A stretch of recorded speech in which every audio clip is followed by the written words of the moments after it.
वालेकुम दोस्तों, असां खैरपुर नातन शाह पुजी आऊं CNG दे बाबा साईं। खैरपुर नातन शाह CNG अज़ीज चूणे जो साहब साईं। खैरपुर नातन शाह में एॾा कम कराया CNG वारा। होटल बोटल साईं ॾिसो सफ़ा पेरिस लॻा पिया आहिनि। असां साईं हिन महिल खैरपुर CNG ते पुजी आऊं। हाणे साईं अंदरि तव्हांखे खैरपुर नातन शाह जो शहर जो दीदार कराईंदासीं। ही पोयां खैरपुर जी CNG असां क्रॉस करे हाणे अंदरि खैरपुर नातन शाह शहर वञूं पिया।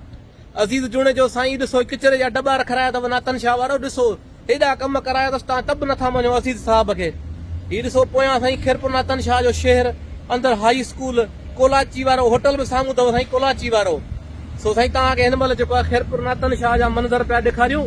ही खैरपुर नातन शाह शहर में साईं अंदरि पिया वञूं। अज़ीज़ जुणे जो साहब साईं एॾा कम कराया आहिनि तरक़ियाती, जो खैरपुर साईं अॼु सफ़ा जापान जा मंज़र बि पेश करे।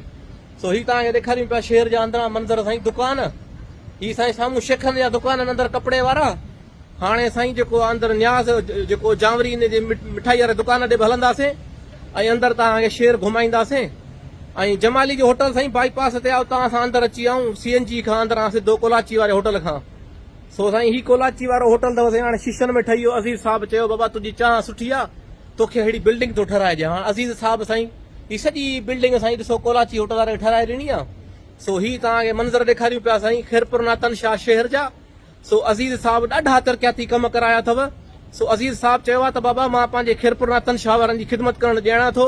कंहिंखे अगरि मुंहिंजी तरक़ी ॾिसणी आहे त खैरपुर नातन शाह मुंहिंजे हल्के में अची ॾिसे। मूं पंहिंजे खानपुर में बि एतिरा कम कोन कराया जेतिरा मूं नातन शाह में अंदरि कम कराया आहिनि। सो साईं ही नातन शाह जा मंज़र अथव।